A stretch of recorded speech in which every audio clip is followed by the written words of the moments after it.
guys, if you follow me on Twitter, you know that I told you I'm gonna be uploading my third place Zoodiac profile. And here it is. This is my third place Zoodiac deck profile that I took to locals this past week. Go ahead and tell you my matchups. I went 0-2 against Invoke Dogmatica. I just opened my first hand. It wasn't optimal, and Solemn Judgment's a really good card against this deck, and I just couldn't play it. In my second hand, I kind of relied on Desires. I relied on Desires, and Desires wasn't good.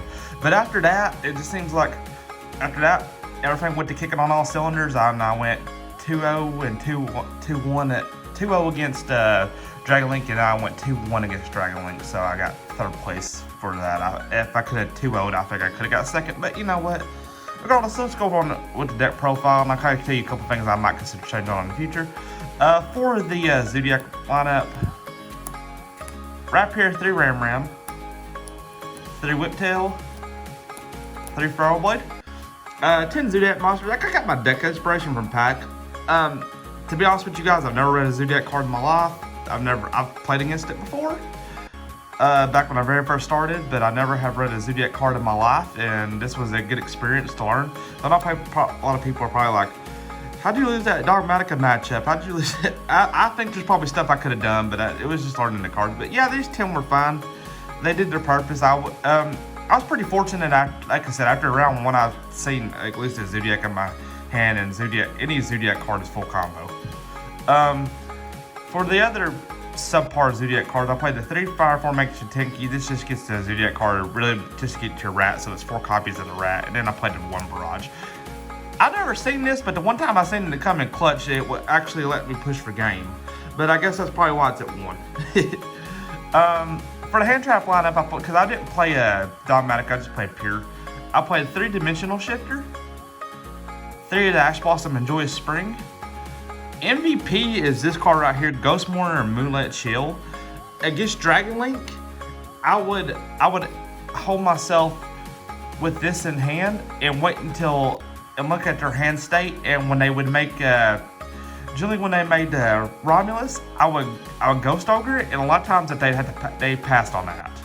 I won a lot of games just not Ghost Ogre. I won a lot of games just Ghost Mourner and the Romulus, because it negates the effects that I can't drag the Gravin's Ravine to keep extending, and also on top of that, when the card leaves the field, it takes life point damage equal to its attack, so that can help you push forward some of that damage that the Zoodiac monsters kind of have a hard time pushing out. So I definitely don't see myself cutting this out of the deck, period. Dimensional Shifter I might put into the side, because I think I really, in this variant, want to play Pot of Extravagance. I really did miss it at times. I mean, not Pot of Extravagance, excuse me. Pot of Adverse. I'm thinking about putting 2 copies of that in here, but we'll just have to see, and I'll let y'all know how that goes. But anyways, keep extending. Last of the hand trap lineup, free infinite permanence. The best hand trap plays around tactical talents, which I don't believe anybody at my local actually owns tactical talents, but this still can stop turns. 1 card combos, or just 1 card, engine starters, or just the decks that rely on the 1 card engine starters. I know a lot of people ain't playing this, but this is the other MVP. Book of Moon. Playing Dragon Link, they normal summon to try to extend their Striker Dragon, just Book of Moon, they gotta stop. I'm telling you, this deck right here, I could actually, even with the right hand, play for a full Dragon Link board. It's crazy. Book of Moon's really good. I think it's gonna be really good in this format. Just Book of Moon, then just try to watch their field and on the game state from that point. I decided not to side, but I main deck 2 Alpha and the Prankertops. I think this is going to go in the side deck from now on, because there's times to where you want to kind of go first to set up a Dryad and set a few and pass, and these just really don't do nothing for you in that game state. So I think I'm going to put these in the side, and these are probably what I'm going to put Adverse out, because when you're grinding, having 1 copy of Adverse, it kind of would help you just keep pushing. 1 card starter, Pot of Desires. I know a lot of people hate this card, but after the tournament, I ended up playing one of the Shadal players I didn't get to play. Actually wanted to play. Shout out to you, Don, by the way. I resolved this twice and still won. Desires is just amazing, because all you really need to do is get into a Zoodiac card, and it's full combo.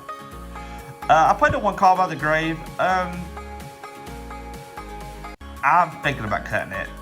I only played it just to keep from getting hand trapped, but I never seen it, and when I seen it, Call by the Grace is a good card, but it's situational to what you're playing. And when I seen it, it just didn't do nothing for me. So I'm thinking about cutting that. Actually, this would have probably been Macrocosmos, but I didn't have a copy of Macrocosmos at the time.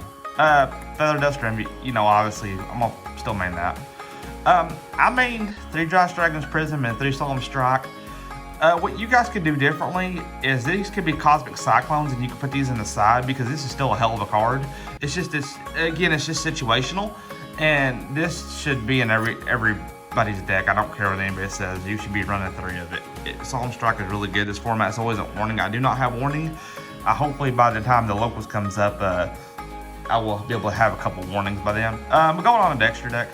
Also, the Earth Charmer Immortal never come up but one time, and guys, this wasn't actually also during the tournament. It was Nitis because I was expecting to see some Dogmatica players there for some reason, and even playing the test and getting them resolving Maximus, it doesn't do no good. So I put this in, but I think I'm debating cutting this and putting in a third Borbo, because Borbo is really good, and especially in the grind game, and when you cycle your 2 and not running an Avarice in here, I didn't have no way to cycle on it. This just tells push for damage. I played 2 Tiger Mortar, 1 Dryden. Please come back to 2 or 3. I know probably somebody's going to be raging in the comment section, but Dryden's a really good card. A lot of times I just sit Dryden pass with a couple back row and a hand trap. Really made it hard for an opponent to play. 3 of the Chakanine, just your 1 card engine into your Mega Class. I'm actually starting to learn some more about Chakanine, so I'm going to tell you, my knowledge of this deck is very limited, but I'm starting to learn more and more and more, so hopefully I can actually I think this will be the deck I get my first locals win with, honestly. 2 Borbo, you attack for game, then you just start overlaying a bunch of stuff, 2 Hammer Kong, then I don't see you lasting long, but you really make this deck unfair. I played 2 of the Zeus Sky Thunder. This card right here, single-handedly, is probably the best card that I've ever owned in my life. Because I would make the Borbo and either attack for 400, 1200, or 1600. Then knowing I'm not going to play around the Biru, I just set a bunch of that and just pass, and it made their game state. And it's really actually kind of nasty setting this a Book of Moon. And maybe like a strike. That's a really nasty board, and your opponent pretty much scoops off that. This card says Dragon Link get clapped. Dragon Link got clapped. Shout out to you, Tim, by the way. And then Infinite Fortress Mega Collapse. Just making it first. I made it 1 time. I just never had the optimal. But the thing is, I never had the optimal hand to make it. So that's why. But when I was able to resolve it, it's a pretty good feeling. Especially. It's kind of broke with the fact that if your Dryden's in the grave, you can especially your Dryden back and then attach any of your opponent's materials. So you automatically have this thing that you have to deal with in a pop, that they have to deal with in a pop. So it's really good card. It's hard to make. I mean, it's easy to make, but you got to burn a lot of resources. So I don't think I'd ever see myself playing more than 1 of that. Now going side deck since I have a little extra time. Nibiru token, because obviously I played the 3 rock. Just if Ash wasn't good against it, or Moonlit Chill wasn't good, just or combo was there, I just had it for there. 3 evenly matched for back row. I just got these back in this week. Sided and never seen it, but I definitely recommend having a place at evenly matched in that extra deck. I played Twin Twisters because I was expecting maybe some prank kids, or expecting some Monarch or something like that, because we were getting new people on our locals. Never sided it, but I think this could be something else. Maybe this could be the Cosmic Cyclones. Just still thinking. Lancia, when it resolved, did its work. And then I played Solemn Judgment. Overall thoughts about the deck and my performance. Like I said, going round 1, I just didn't open up optimal, but after that, I just went crazy. This deck is really forgiving, actually, if you just take time to actually read the effect and play through it. It makes you forced to say thinking, and it gives you like a lot of what I like about this build and this build that I took, you kind of have a lot of synergy to side. You have a lot of synergy to go first or second. So, guys, if that's my deck profile for Pure Zoodiac with Divine AA Zeus. If you're liking if you liked it, let me know down in the comment section below what you think about it. If there's anything that you would change to the main deck or the extra deck or the side deck, let me know. You know, we're a community here. Always love your input. But hey guys, y'all have a great rest of your day, and thank you for tuning in.